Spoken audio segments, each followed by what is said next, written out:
व अज़वाजुहु उम्महातुहुम। क़ाल अल्लाहु तबारक व तआला मा कान मुहम्मदुन अबा अहदिम मिन रिजालिकुम वलाकिन रसूलल्लाहि व खातमन नबिय्यीन। क़ाल नबिय्यु सल्लल्लाहु अलैहि वसल्लम बुइस्तु लिउतम्मिम मकारिमल अख़लाक़। क़ाल नबिय्यु सल्लल्लाहु अलैहि वसल्लम ला युमिनु अहदुकुम हत्ता अकून अहब्बा इलैहि मिन वालिदिही व वलदिही वन्नासि अजमईन। क़ाल नबिय्यु सल्लल्लाहु अलैहि वसल्लम अना आखिरुल अंबिया'i व अंतुम आखिरुल उमम। सदक़ल्लाहु व सदक़ रसूलुहुन नबियुल करीम व नहनु अला ज़ालिका लमिनश शाहिदीन व शाकिरीन वल्हम्दुलिल्लाहि रब्बिल आलमीन।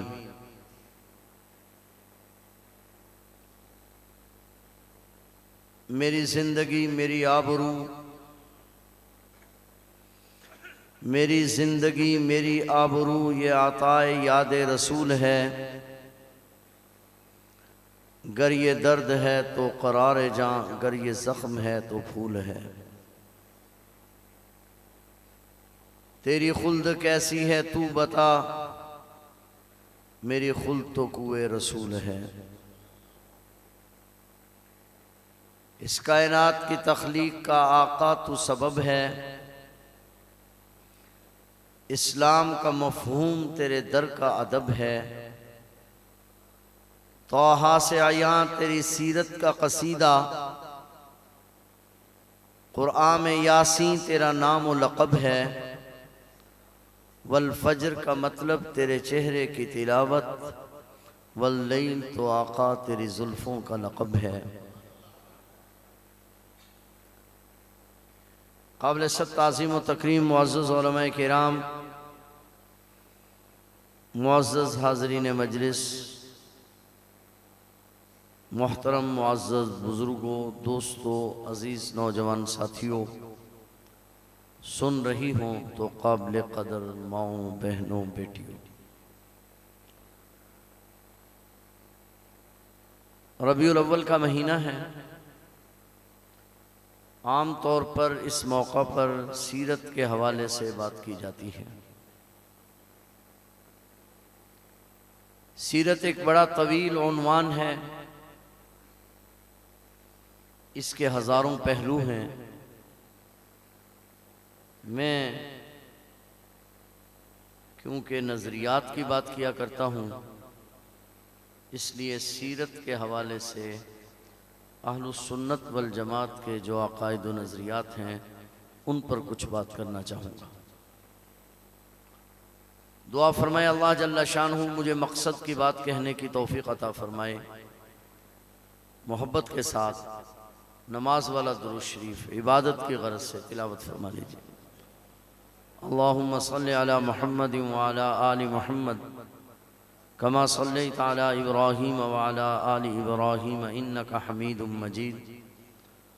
अल्लाहुम्मा बारिक अला मुहम्मद व अला आलि मुहम्मद कमा बारकता अला इब्राहीम व अला आलि इब्राहीम इन्नका हमीदुम मजीद।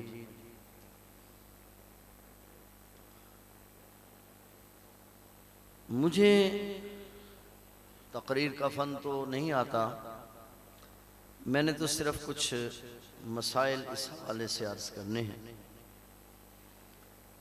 पहली बात यह है कि नबी कौन होता है, नबी किसे कहते हैं, और दूसरी बात यह है कि नबी किस लिए आता है। नबी कौन होता है और नबी किस लिए आता है। अगर आप हजरात थोड़ी सी तरतीब बदल लें, दरमियान का खला थोड़ा पूर कर लें, जज़ाकल्लाह। और आप अगर अपना जलसा थोड़ा ख़त्म कर दें या पीछे तशरीफ़ ले जाएं तो आपकी बड़ी नवाजिश होगी, मेहरबानी होगी आपकी। इधर आ जाएं, क्योंकि गपशप लगाने उधर ज़रा माहौल अच्छा मिल जाएगा।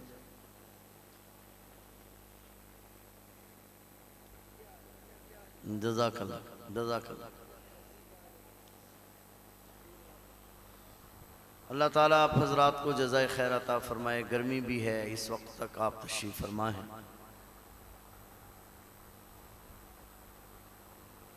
मैं भी एक सफ़र करके आया हूँ और आज इस वक्त ये छठा बयान मैंने करना है, तो बहुत थका हुआ हूँ, इसलिए आपका ज़्यादा वक्त नहीं लूँगा। नबी कौन होता है?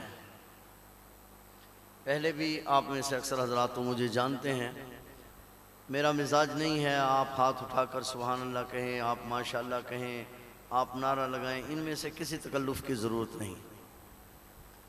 बस मसला ये है कि मेरी बात को आप समझें। नबी कौन होता है? नबी के लिए 6 चीज़ें ज़रूरी हैं। सबसे पहली बात यह है कि नबी इंसान होता है, क्योंकि ज़मीन पर बसने वाले इंसान हैं, इसलिए अल्लाह नबी भी इंसानों में से भेजते हैं।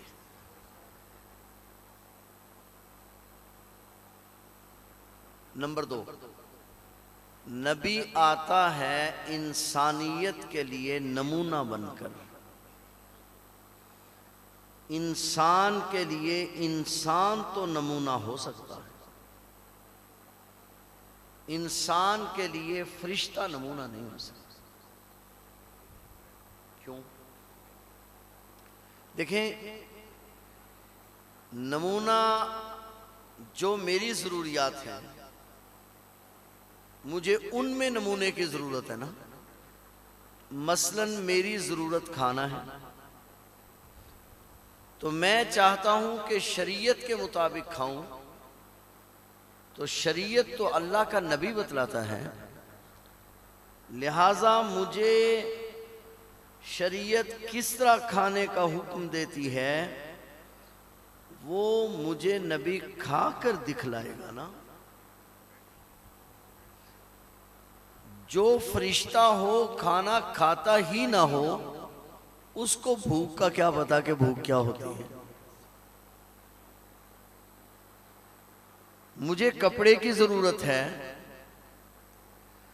फरिश्ता जिसको कपड़े की जरूरत ना हो। मुझे शादी की जरूरत है, फरिश्ता जिसको शादी की हाजत ही ना हो। मैं बच्चों का मोहताज हूं, फरिश्ता जिसके जहन में बच्चों का तस्वुर ही ना हो, तो वो मेरे लिए नमूना कैसे बन सकेगा। अल्लाह ने नबी को क्योंकि नमूना बना के भेजना है, नबी को नमूना बना के भेजते हैं, इसलिए अल्लाह नबी इंसानों में से भेजते हैं। नंबर 3, अगर बिल फर्ज नबी फरिश्ता हो, वैसे फरिश्ते का मकाम नबूवत से बहुत नीचे है, नबूवत बहुत ऊपर है। समझाने के लिए सिर्फ अर्ज कर रहा हूं, अगर नबी फरिश्ता हो और नबी की मजलिस में उम्मत ने कुछ सीखना हो, तो यहां तो सूरत हाल ये है कि फरिश्ते जिब्राइल से जब नबी पाक सल्लल्लाहु अलैहि वसल्लम वही लेते हैं, तो अगर आप सवारी पर सवार होते हैं तो बोझ से सवारी बैठ जाती है। अगर एक दिन वही इस हालत में आती है कि हुजूर अलैहिस्सलातु वस्सलाम का सर मुबारक हजरत आयशा रज़ी अल्लाह ताला अन्हा की गोद में है और वही आना शुरू हो जाती है, तो सैयदा फरमाती हैं कि अब ना तो मैं सर को उठा सकती हूं और सूरत हाल यह है कि मुझे लगा कि मेरी रान फट जाएगी। हुजूर नबी करीम सल्लल्लाहु अलैहि वसल्लम को सख्त सर्दी के मौसम में जिब्राइल आता है तो पसीना आने लग जाता है।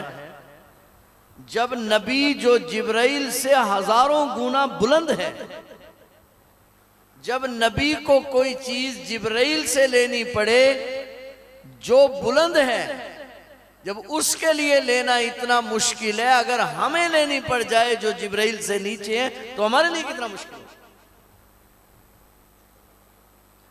भाई मेरी बात कुछ समझ में आ रही है? तो इसलिए अल्लाह तबारक व तआला नबी इंसानों में से भेजते हैं।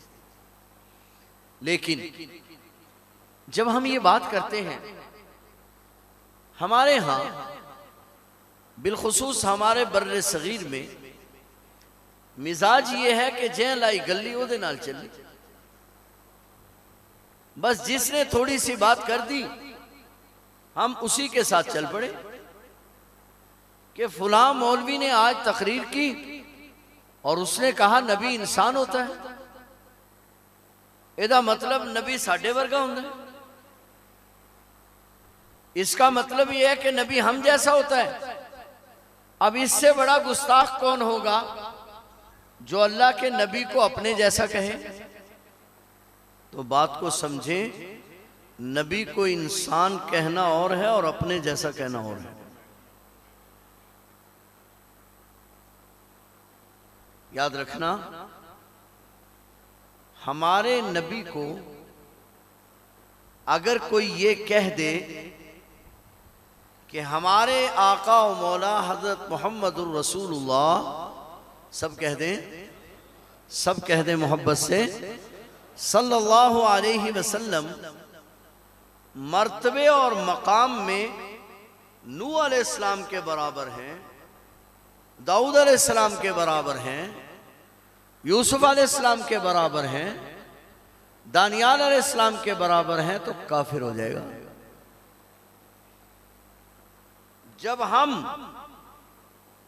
अपने नबी के बराबर किसी नबी को समझना ये बेअदबी समझते हैं, तो हम नबी को अपने बराबर समझना बेअदबी नहीं समझेंगे। भाई मेरी बात कुछ पल्ले पड़ रही है आपके? एक आदमी अगर हुजूर अलैहिस्सलाम को दानियाल अलैहिस्सलाम के बराबर कह दे मर्तबे में, नबूवत में तो सब बराबर, लेकिन तिलका रुसुलु फज़्ज़लना बाज़हुम अला बाज़, बाज नबियों को बाज पर फजीलत दी, तो फजीलत में हमारे नबी बाकी सब नबियों से अफजल है। तो अगर कोई किसी नबी को हमारे नबी के फजीलत में बराबर कह दे, तो हमारे नजदीक वो हमारे नबी की तौहीन करने की वजह से काफिर हो जाएगा। तो जब हम इसको तौहीन समझते हैं, तो फिर ये कहना कि नबी मेरे जैसा है, ये तौहीन नहीं होगी, ये तो बतरीक़े वाला तौहीन। लिहाजा जब मैं ये कहूं कि नबी इंसान है, इसका माना ये नहीं है कि मेरे जैसा। मसला समझाना चाहूंगा कि नबी इंसान होता है, इंसानों में रहता है, इंसानों की तरह खाता पीता है, मगर इसके बावजूद अल्लाह ताला नबी को कुछ ऐसी शानें और अजमतें अता करते हैं कि इनमें रहने के बावजूद वो इनसे बहुत बुलंद हो जाता है। मिसाल देता हूं, हम जो सब लोग बैठे हैं, गर्मी का मौसम है, हमें पसीना आता है या नहीं है जी? थोड़े बोल रहे हैं। हम सबको पसीना आता है और अल्लाह के नबी को भी पसीना आता है, मगर हमारे पसीने से बू आती है और अल्लाह के नबी के पसीने से। अब जरा बात को समझना, नबी ग़िज़ा वही खाए जो हम खाएं, पानी वही पीते हैं जो हम पीते हैं, रहते उसी माहौल में जिसमें हम हैं, नबी है भी इंसान, इसके बावजूद हम वही ग़िज़ा खाएं, हमारे पसीने से बू आए और नबी के पसीने से खुशबू भी कोई इंतहा की। किसी शायर ने अजीब तखय्युल पेश किया है, कहा मैं मस्त हूं उस नशे में साकी, मैं मस्त हूं उस नशे में साकी, जिसके आगे शराब क्या है, तू भी जो ऐसा ही जाम भर दे, फिर उसका पीना खराब क्या है, पसीना तेरा के ऐसी खुशबू, मुश्क अंबर गुलाब क्या है। हुजूर अलैहिस्सलाम का पसीना। हजरत जाबिर बिन समुरा रजी अल्लाह ताला अन्हु फरमाते हैं कि मैं छोटा बच्चा था, 10 साल तकरीबन मेरी उम्र थी। मैं नबी पाक सल्लल्लाहु अलैहि वसल्लम के सामने से जो गुजरा तो हुजूर नबी करीम सल्लल्लाहु अलैहि वसल्लम ने, छोटा बच्चा आ जाता है, हम चेहरे पर थोड़ा सा थपकी दे देते हैं, तो हुजूर सरवरे कायनात सल्लल्लाहु अलैहि वसल्लम ने मेरी गालों पर थोड़ा सा चैंटा हल्का सा मारा। तो हजरत जाबिर बिन समुरा दो बातें फरमाते हैं। फरमाया जब हुजूर अलैहिस्सलाम का हाथ मेरी गालों पर लगा तो रब्बे मोहम्मद की कसम है, रेशम इतना नरम नहीं होता जितना हुजूर अलैहिस्सलाम का हाथ नरम था। हजरत जाबिर फरमाते हैं हुजूर अलैहिस्सलाम का हाथ मुबारक जो मेरे चेहरे पर लगा तो 1 महीने 18 रियाल की एक शीशी है, 18,000 रियाल की, जो हजरे अस्वद पर लगाई जाती है और रोजाना 5 लगाई जाती है और एक ही आदमी लगाता है। तो खुशबू अरब में एक इसका बड़ा शौक है। तो आयशा ये खुशबू किधर से लाती? तो हजरत आयशा रज़ी अल्लाह ताला अन्हा फरमाती है, नहीं, मैं खुशबू किसी अत्तार से नहीं लाती, ये नबी पाक सल्लल्लाहु अलैहि वसल्लम के पसीने मुबारक की खुशबू। अब जरा तवज्जो आपकी मेरी तरफ रहेगी। मैं कह रहा था बंद करके चंद दिनों रखें, आपके घर से ताज़ा पानी जो आपने लिया था चंद दिनों के बाद जायका बदलना शुरू हो जाएगा, फिर और चंद दिन गुजरेंगे रंग बदलना शुरू हो जाएगा, चंद दिन और गुजरेंगे तो स्मेल पैदा हो जाएगी। मगर जमजम जो आप 20 साल पहले लेकर आए थे और जमजम में आपने और पानी भी मिलाया था, इसके बावजूद आपने उसको 20 साल पहले से बंद शीशी में रखा है, फ्रिज में भी नहीं, आम माहौल में रखा है, उसका रंग नहीं बदलता, उसका जायका नहीं बदलता, उसकी खुशबू नहीं बदलती है, तो वो भी पानी। तो मानना पड़ेगा कि जमजम पानियों में से पानी तो है मगर पानियों जैसा पानी नहीं। जिस तरह हजरे अस्वद पत्थरों में से पत्थर तो है मगर पत्थरों जैसा पत्थर नहीं, इस तरह नबी इंसानों में से इंसान तो है पर इंसानों जैसा इंसान नहीं।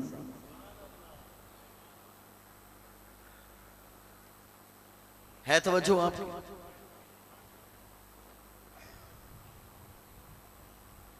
मैं जरा दलाइल से बात करने का आदी हूं, ये एक दावा है।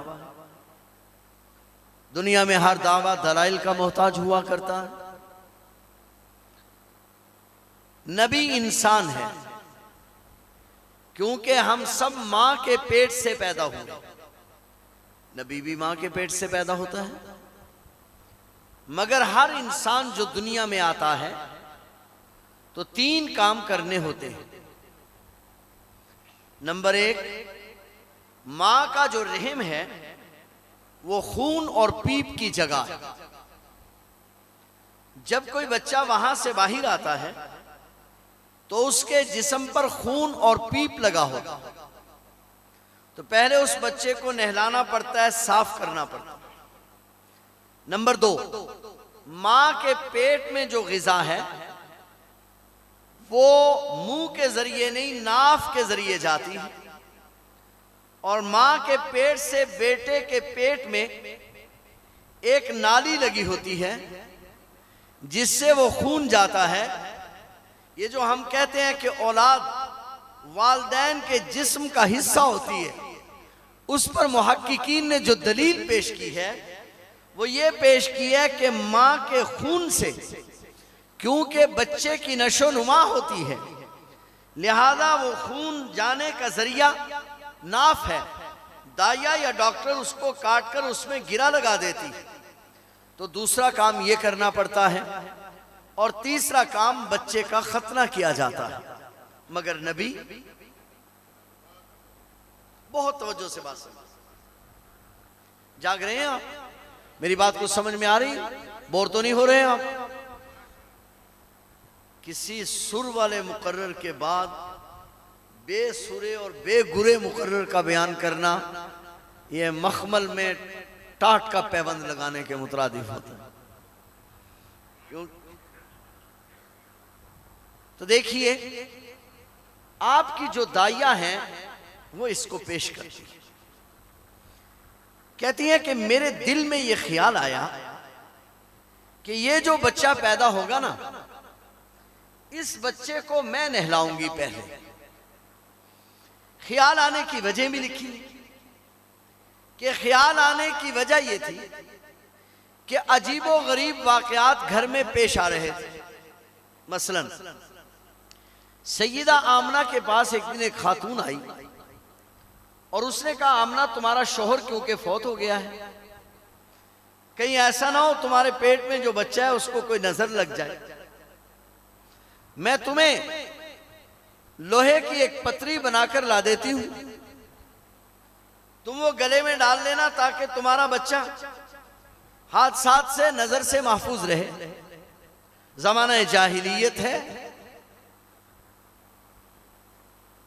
तो उसने हजरत आमना को वो लोहे का छोटा सा छल्ला लाकर दे दिया।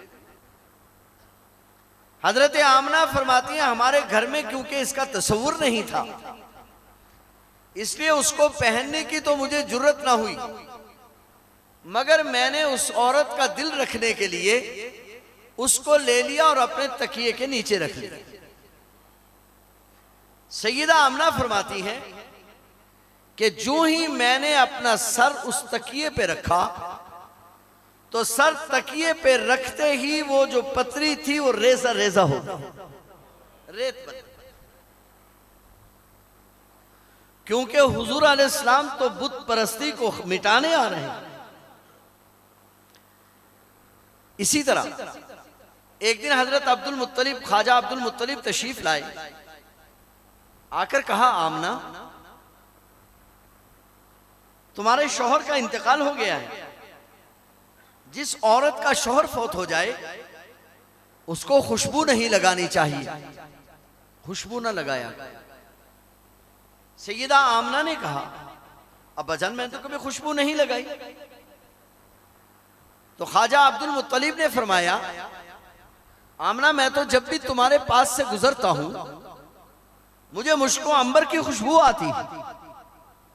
सैयदा आमना ने कहा, अब्बाजान मैंने तो कभी खुशबू नहीं लगाई, अलबत्ता इतनी बात है कि जिस दिन से यह बच्चा मेरे शिकम में आया है, मैं जिस बर्तन को हाथ लगाती हूं वो महकने लग जाता है, जिस कपड़े को हाथ लगाती हूं वो महकने लग जाता है।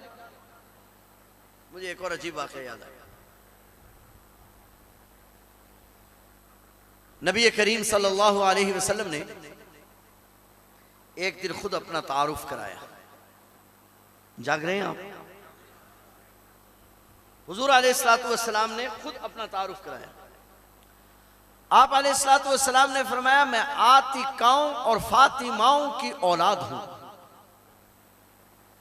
आतिका कहते हैं उस औरत को जिसने जिंदगी में कभी किसी गैर महरम को ना देखा हो, और फातिमा कहते हैं उस औरत को कि ना उसने जिंदगी में किसी गैर महरम को देखा हो और ना गैर महरम ने उसको देखा हो। आप अलैहिस्सलाम ने फरमाया, मैं आतिकाओं और फातिमाओं की औलाद हूं। इस पर साहिब हल्बिया ने एक वाक़या लिखा है, सीरत की बड़ी अहम किताब है। कहते हैं कि हजरत अब्दुल्ला ख्वाजा अब्दुल्ला हुजूर नबी करीम सल्लल्लाहु अलैहि वसल्लम के वालिद गिरामी, ये एक जगह से गुजरा करते थे और एक औरत इनको निकाह का पैगाम दिया करती थी। हजरत अब्दुल्ला उससे ये कहते थे कि निकाह करना ये वालिदैन का काम है, ये मेरे वालिदैन से बात है। किस्मत में कुछ और लिखा था। हजरत अब्दुल्ला का निकाह हजरत फातिमा हजरत आमना से हो गया और हजरत आमना के शिकम में वो अमानत मुंतकिल हो गई। अब एक दिन हजरत अब्दुल्ला गुजरे तो वो औरत रास्ते में बैठी थी, उसने हजरत अब्दुल्ला की तरफ कोई इल्तिफात नहीं किया। हजरत अब्दुल्ला को हैरत हुई, पूछा बीबी आज तुमने ना हाल अहवाल पूछा ना कोई बात हुई। उस औरत ने बड़ी अजीब बात कही। उसने कहा अब्दुल्ला तुम मुझे जानते हो कि मैं कौन हूं? नहीं। कहा तुम्हें पता है कि मेरा नाम आतिका है और मैं तौरात ज़बूर इंजील की हाफिजा हूं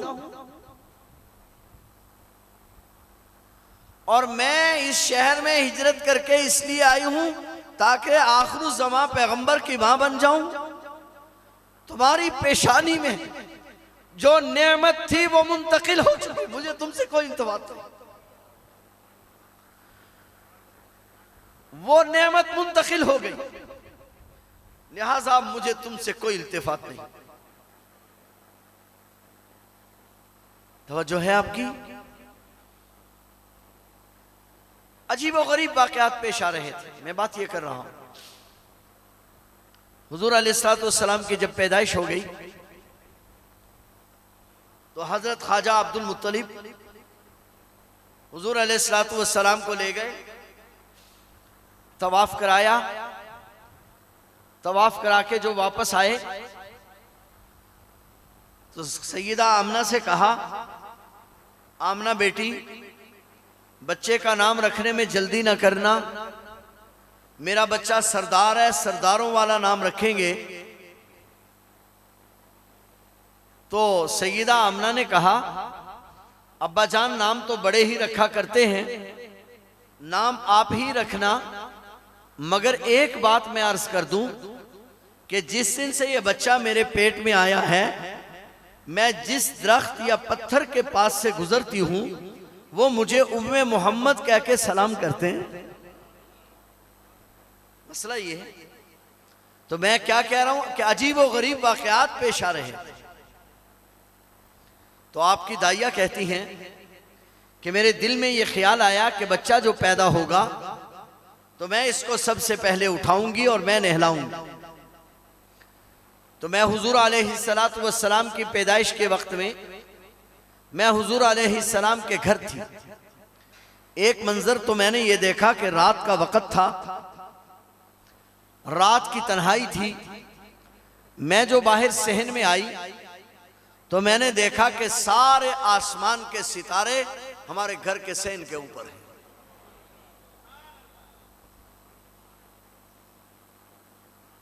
फिर मैं जो ही हुजूर अलैहिस्सलाम की पैदाइश हुई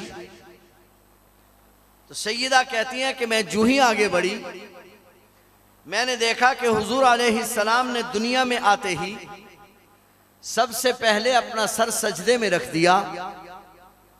मैं आगे बढ़ी, मैंने हुजूर अलैहिस्सलाम को हाथों से पकड़कर जो उठाना चाहा कि मैं बच्चे को उठाऊंगी, मैं नहलाऊंगी, मैं इसको तैयार करूंगी, तो सैयदा कहती हैं जो ही मैं आगे बढ़ी और मैंने हाथ हुजूर अलैहिस्सलाम की तरफ बढ़ाए, हुजूर अलैहिस्सलाम अभी सजदे में थे कि आवाज आई उम्मे ऐमन ठहर जा, वुलिदा रसूलन ताहिरा, अल्लाह का नबी पाक पैदा होता है, उसको गुस्ल देने की जरूरत नहीं। सवाल यह है कि नबी मां के पेट से पैदा क्यों हुआ? इंसान जो हुआ, गुस्ल देने की जरूरत क्यों पेश नहीं आई कि इंसानों जैसा इंसान नहीं। बात समझ रहे हैं? नबी मां के पेट से पैदा हुआ क्योंकि इंसान खतना करने की जरूरत इसलिए पेश नहीं आई कि इंसानों में से इंसान नहीं।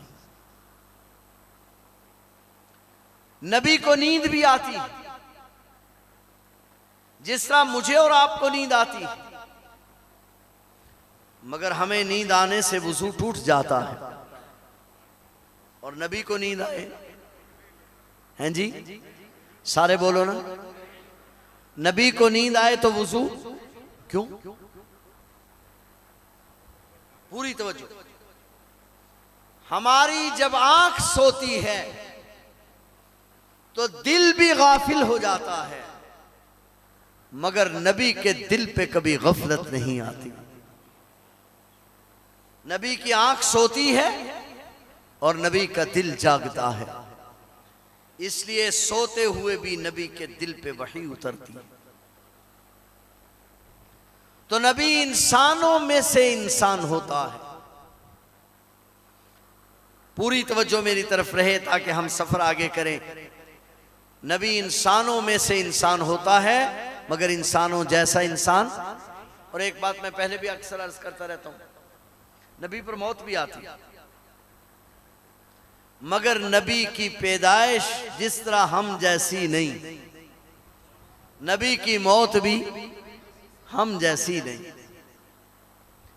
हम में से कोई फौत हो जाए, उसका लिबास उतार कर उसको गुस्ल दिया जाता है, मगर नबी के इंतकाल के बाद नबी का लिबास उतारने की इजाजत नहीं।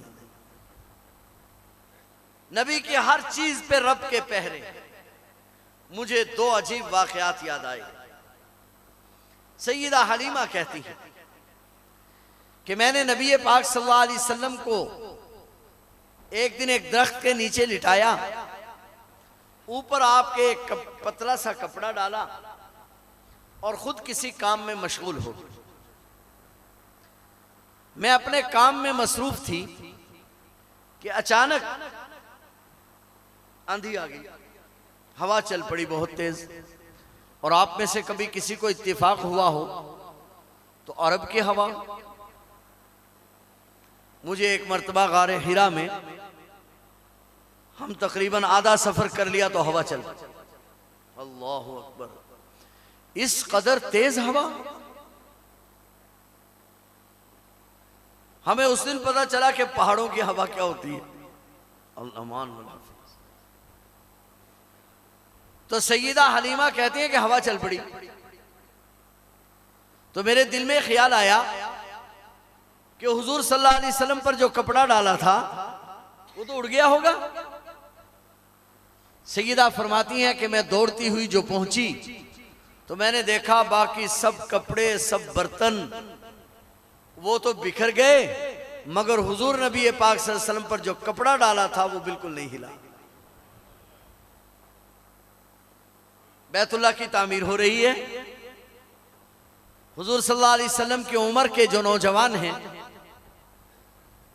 वो पत्थर ला रहे हैं, उठा उठा के हुजूर अलैहिस्सलाम भी ला रहे हैं, मगर उन्होंने वहां कोई पर्दे वर्दे का तो रिवाज नहीं था। अरब में बैतुल्लाह का तवाफ नंगे होकर वो किया करते थे। तो मेरी उम्र के सब लड़के वो जो ही पत्थर उठाने लगते तो अपना तहमद खोलते, उसको इकट्ठा करके अपने सर पे रख लेते, फिर पत्थर उठाते। और मैं नंगे सर पत्थर उठा रहा था। तो बरादरी के कौम के जो बड़े थे उन्होंने मुझे कहा कि बेटा आप भी नंगे सर पत्थर ना उठाओ, आप सर पे अपना तहमद रख लो। तो हुजूर अलैहिस्सलाम फरमाते हैं कि मैं रखता नहीं था। बिल आखिर उन्होंने मुझे बहुत मजबूर कर दिया। अब जो ही पत्थर के पास पहुंचा और मैंने तहमद खोलना चाहा तो जिब्राइल ने आकर मेरे हाथ पकड़ लिए और मुझे तहमद खोलने नहीं दिया। नबी है तो इंसान, मगर नबी की जबान पे भी अल्लाह के पैरे हैं, नबी के हाथों पर भी अल्लाह के पैरे हैं।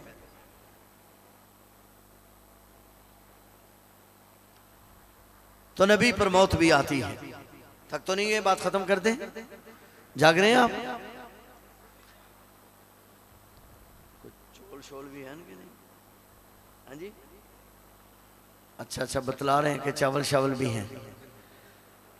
फिर मैं जरा और तेज करता हूं, काम ज्यादा देर हायल होना अच्छा नहीं। परसों कमालिया में मेरी तकरीर थी, तो रात को कोई 1-1:15 बजे मेरा नंबर आया। तो अब जब मैं आया तो मैं देगों के पास से गुजर कर आया, तो मैंने देखा कि मजमा आधा सोया हुआ था। तो मैंने कहा मैं कसम उठाकर कहता हूं देखें देख कर आया हूं, आप मुझ पर एतबार करें। तो मैंने देखें देखी तो नहीं है, पर मौलवी साहब कह रहे हैं इसलिए मैं एतबार कर रहा हूं, आप भी एतबार करें। क्या हम ज्यादा देर हम हायल नहीं होंगे, बात को इंशाल्लाह जल्दी समेटते हैं। तो जो है आपकी, मेरा मकसद मसला समझाना है कि मसला समझ में आ जाए। सीरत तो इतना लंबा उन्वान है, सारी जिंदगी भी लगे रहे तो खत्म नहीं हो। तो नबी की मौत, जिस तरह नबी की पैदाइश जुदा, नबी की नींद जुदा, नबी की मौत भी। आम इंसान का इंतकाल हो जाए, लिबास उतार कर गुस्ल दिया जाता है। नबी का इंतकाल हो जाए, लिबास समेत गुस्ल देना। आम इंसान का इंतकाल हो जाए, जनाजा पढ़ना है। नबी का इंतकाल हो जाए, दुरूशी पढ़ना है। आम इंसान का इंतकाल हो जाए, उसका माल माले विरासत बन जाता है। नबी का इंतकाल हो जाए तो माल माले विरासत नहीं बनता है। आम इंसान का इंतकाल हो जाए, इद्दत गुजरने के बाद उसकी बीवी से निकाह जायज हो जाता है। और नबी का इंतकाल हो तो इद्दत गुजरने के बाद उसकी बीवी से निकाह जायज नहीं होता। आम इंसान का इंतकाल हो जाए, जनाजा पढ़ के उसको कब्रिस्तान पहुंचाया जाता है। मगर नबी का जब इंतकाल हो जाए तो नबी का जहां इंतकाल होता है, नबी को वहीं दफन किया जाता है। नबी को वहां से उठाने की इजाजत नहीं। क्यों? उलमा ने वजह भी लिखी। कहा कि आम इंसान जो होता है, मोमिन, उसकी कब्र जन्नत है। तो अल्लाह तबारक व तआला मोमिन की कब्र को जन्नत बना देते हैं। तो मोमिन मुसलमान को जनाजा पढ़ने के बाद उसकी कब्र जन्नत की तरफ ले जाया जाता है। मगर जो नबी है उसका मकाम जन्नत से क्योंकि बुलंद होता है, इसलिए नबी को जन्नत की तरफ नहीं, जन्नत को नबी के कदमों में पेश किया जाता है। नबी का जहां इंतकाल होता है, नबी को वहीं दफन किया जाता है। इसलिए तो हम कादियानियों से कहते हैं कि जहां मिर्जा गुलाम कादियानी फौत हुआ था, तुम हौसला करते ना, तुम उसको वहीं दफन करते।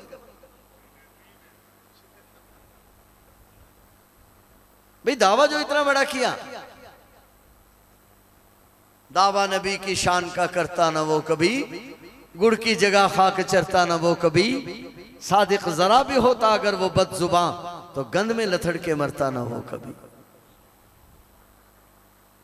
तो नबी का जहां इंतकाल होता है, नबी को वहीं दफन किया जाता है। हत्ता के आप हैरान होंगे, ये जो मताफ है, मताफ, इस मताफ में भी अंबिया अलैहिमुस्सलाम दफन हैं। जिस नबी का जहां इंतकाल हो गया, वहीं उसको दफन कर दिया गया। बल्कि एक मर्तबा एक अजीब वाकया पेश आया। हमारे हजरत मुफ्ती अब्दुल शुकूर साहिब तिरमिजी नव्वरल्लाहु मरकदहू मस्जिद नबवी में बैठे थे और ये मसला बयान कर दिया कि नबी का जहां इंतकाल होता है, नबी को वहीं दफन किया जाता है। हत्ता के बाज नबियों का इंतकाल मताफ में हुआ, तवाफ करते हुए उनको वहीं दफन कर दिया गया। तो मोतरिज से भी अल्लाह बचाए। बाज औकात जहन में ऐसा एतराज आदमी के आ जाता है कि बस जवाब देने वाले को भी हिला देता है। तो एक साहिब फौरन बोले, उन्होंने कहा जी इसका मतलब यह है कि हम जो तवाफ करते हैं तो नीचे अंबिया अलैहिमुस्सलाम की कब्रें हैं, क्योंकि बाज रिवायात में है कि यहाँ 70 नबी दफन है, तो नीचे अंबिया अलैहिमुस्सलाम की कब्रें हैं। इसका मतलब यह है कि हम तो उन नबियों की कब्रों के ऊपर से गुजरते हैं। तो ये तो नबियों की तौहीन नहीं। बस मैं कहा करता हूं, अल्लाह ताला जब किसी आदमी को किसी मसनद पर बिठा देता है ना, फिर अल्लाह तबारक व ताला उसकी मदद भी करता है। हजरत मुफ्ती साहब बड़े आदमी थे, बरजुस्ता बोले, फौरन बोले, कहा कि हाँ अंबिया अलैहिस्सलाम की कब्रें हैं और हम उनके ऊपर से गुजरते हैं, मगर उम्मती तो नबी के लिए बेटों की जगह होता है और बेटे तो बाप के सीने पर से, पेट पर से गुजरते रहते हैं।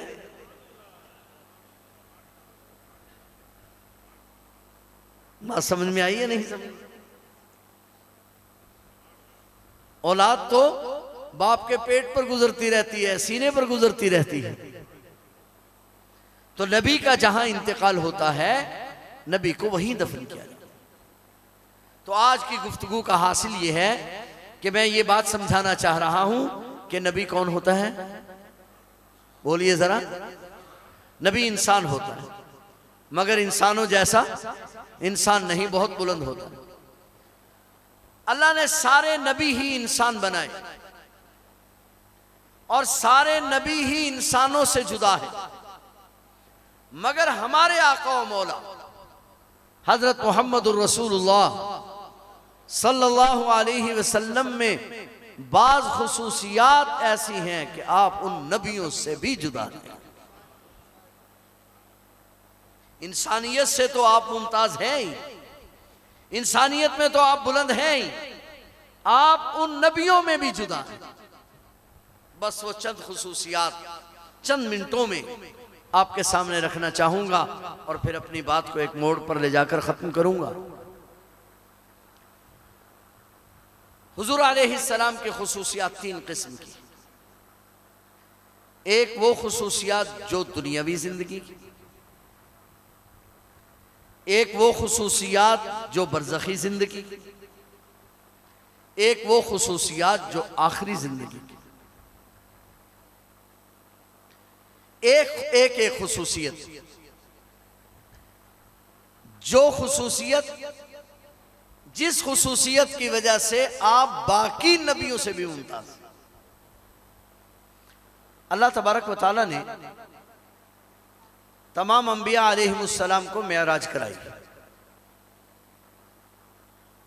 मगर सब अंबिया की मेराज जमीन पर थी,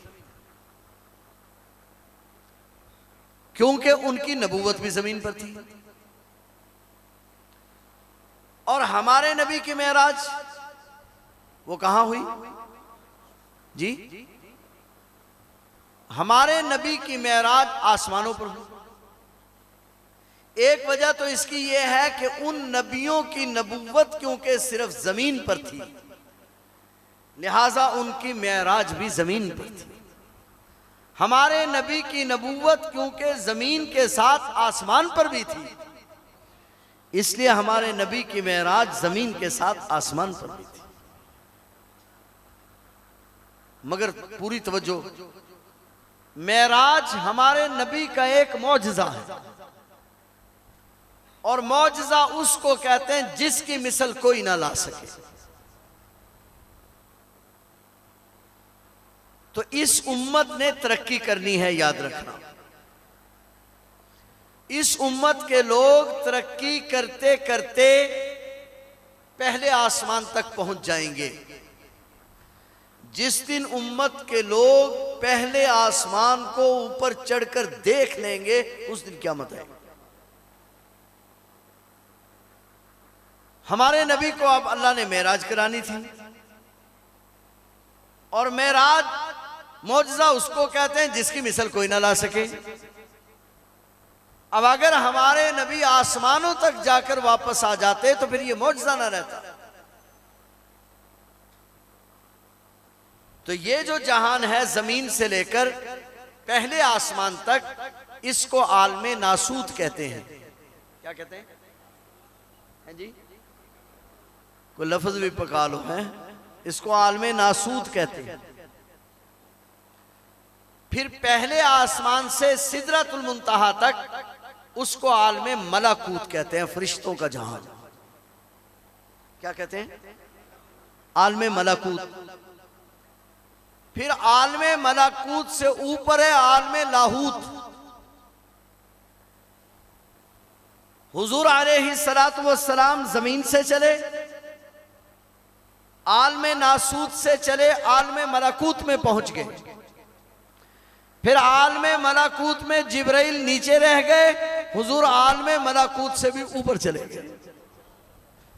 ये हमारे नबी की खुसूसियत है कि जहां तक कोई फरिश्ता भी नहीं पहुंच सका वहां तक हमारे नबी पहुंच गए।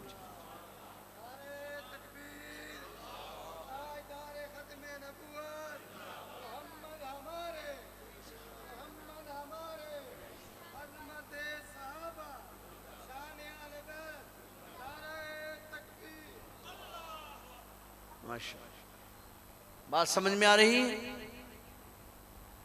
थोड़ा आगे चलिए। ये हमारे नबी की खुसूसियत,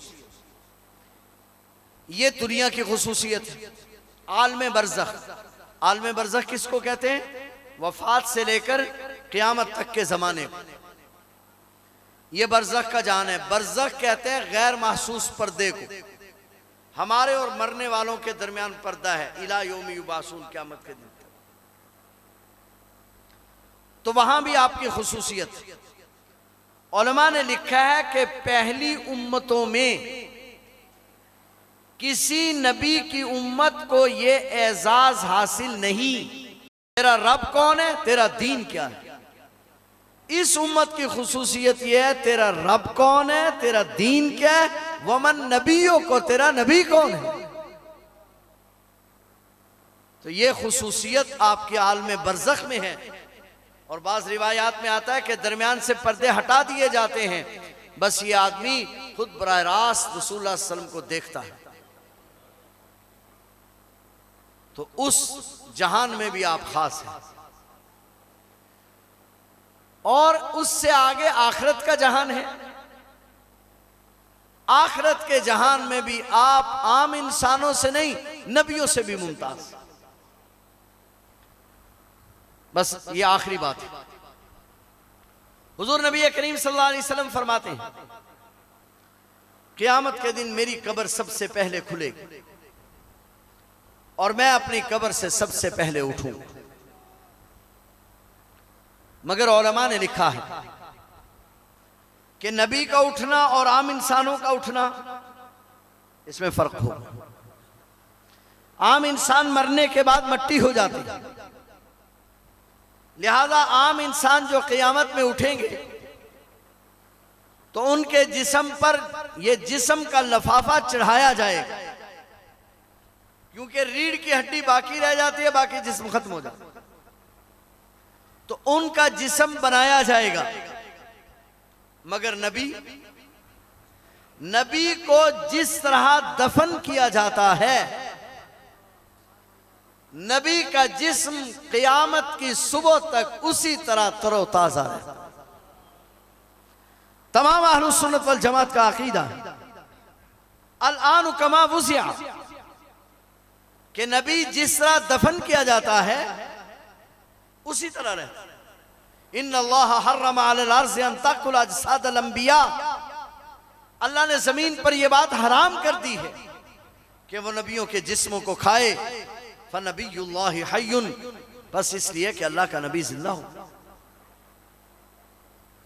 उलमा ने लिखा है कसम रब्बे मोहम्मद की कि फूल अपनी पत्ती में इतना ताजा नहीं जितना नबी पाक सल्लल्लाहु अलैहि वसल्लम का जिस्म अपने रोज़े अक़दस में तरोताजा।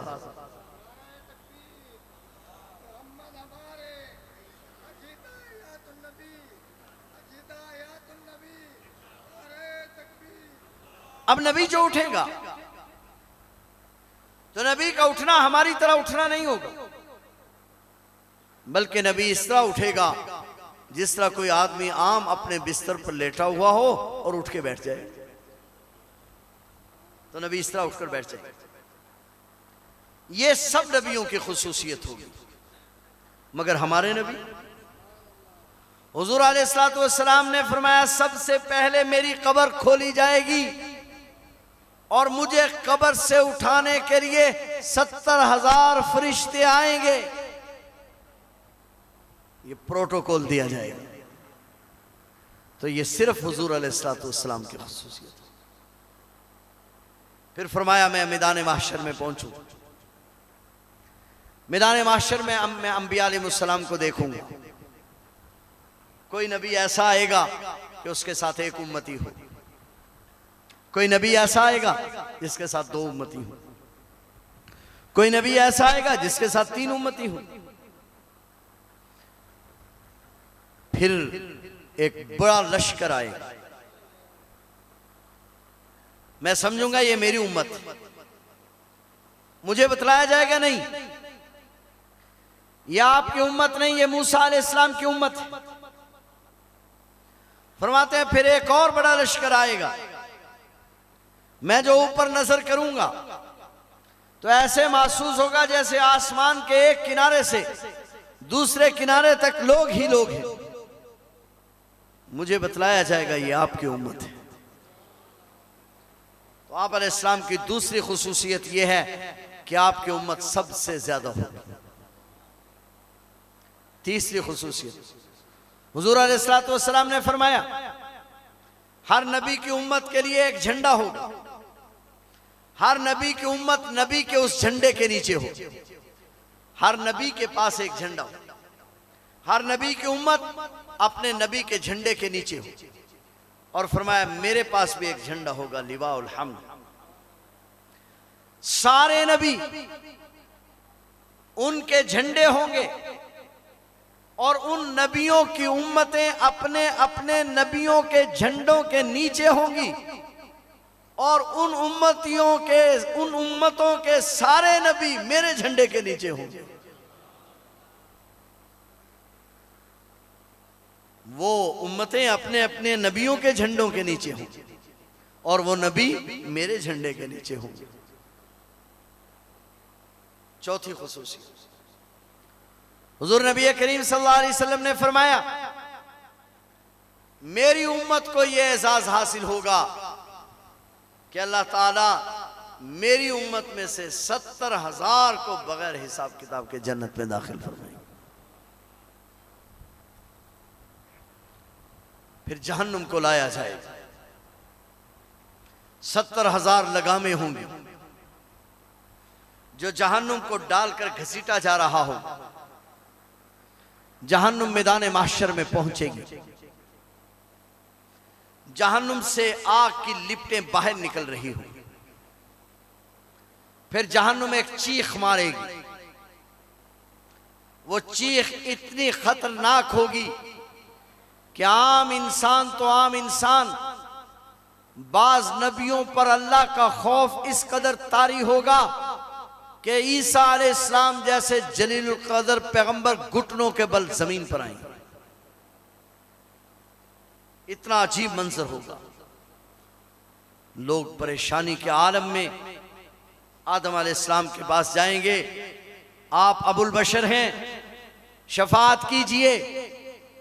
हजरत आदम अलैहिस्सलाम फरमाएंगे, तुम मेरी औलाद हो, ये तो बात ठीक है, मैं अबुल बशर हूं, मगर शफाअत नहीं कर सकता, मेरे लिए मसला है। नूह अलैहिस्सलाम के पास, मूसा अलैहिस्सलाम के पास, इब्राहिम अलैहिस्सलाम के पास, इस्माइल अलैहिस्सलाम के पास, हत्ता के चलते चलते 1,24,000 नबियों के पास। हजरत ईसा अलैहिस्सलाम के पास जब पहुंचेंगे तो ईसा अलैहिस्सलाम फरमाएंगे, मैं सिफारिश तो नहीं कर सकता, मगर एक दर बतला सकता हूं जहां से महरूम नहीं जाओगे, वो तुम्हारी शिफाअत जरूर करेंगे। फिर हुजूर अलैहिस्सलातु वस्सलाम के बारे में इशारा करेंगे। सारी दुनिया हुजूर अलैहिस्सलातु वस्सलाम के कदमों में पहुंच जाएगी। हुजूर अलैहिस्सलातु वस्सलाम ने फरमाया, अल्लाह ताला मुझे उस वक़्त कुछ कलिमात सिखाएगा, मैं उन कलिमात को अल्लाह के सामने पढ़ूंगा और अपना सर सजदे में डालूंगा, सजदे में अल्लाह की हम्द व सना करूंगा जब तक अल्लाह चाहेगा। फिर अल्लाह जल्ला शानु इरशाद फरमाएंगे, इरफा रासका या मोहम्मद इशफा तुशफ़ा, ए मोहम्मद करीम सर उठाइए, शफात कीजिए, हम आपकी शफात कबूल करें।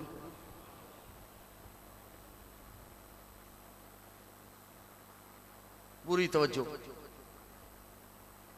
जब ऐलान होगा ना इरफा रासका या मोहम्मद, तो मोहम्मद नाम के जितने लोग होंगे सब सर उठाएंगे। ऐलान होगा, जाओ तुमने अपना नाम मेरे महबूब के नाम पर रखा, हमने तुम्हें बख्श दिया। हुजूर सरवर कायनात सल्लल्लाहु अलैहि वसल्लम शफाअत फरमाएंगे, ये मकाम महमूद है, अव्वलीन सिफारिश।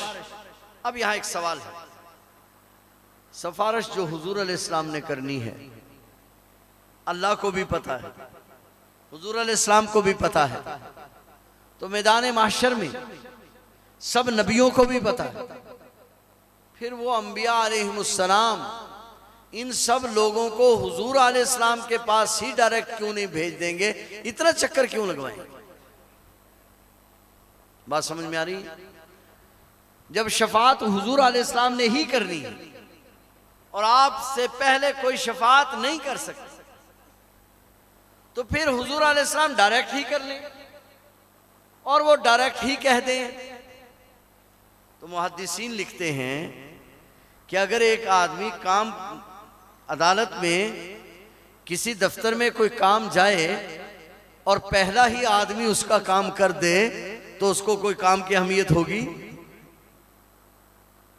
हाँ, 10 अफसरों के पास जब धक्के खाकर जाएगा तो अब उसको अंदाजा होगा या नहीं होगा? तो जब लोग 1,24,000 अंबिया अलैहिमुस्सलाम से जवाब ले लेंगे, अब हुजूर अलैहिस्सलाम की अहमियत समझ में आएगी।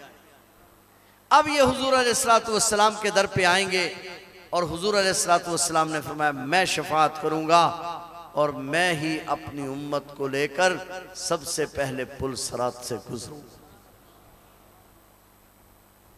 ये हुजूर अलैहिस्सलाम के खुसूसियात हैं। ये इस वक्त आज इसलिए बयान की कि एक दोस्त ने मुझे कहा, आप सीरत पर कभी बयान नहीं करते। सीरत बड़ा वसी मौजू है। हमने कहा चलो सीरत को शुरू करके देखते हैं। ये तो बड़ा लंबा उन्वान है। बहरहाल खुलासा कलाम ये है कि ये बातें इसलिए की हैं कि हमें नबी पाक सल्लल्लाहु अलैहि वसल्लम से मोहब्बत पैदा हो जाए, और जब इंसान को किसी से मोहब्बत हो जाती है ना, फिर उसकी इत्तिबा करना आसान हो जाता है, उसकी बात मानना आसान हो जाता है। तो अल्लाह तबारक व तआला आज की इस मजलिस को नबी पाक सल्लल्लाहु अलैहि वसल्लम की मोहब्बत का ज़रिया बनाए। तो हुजूर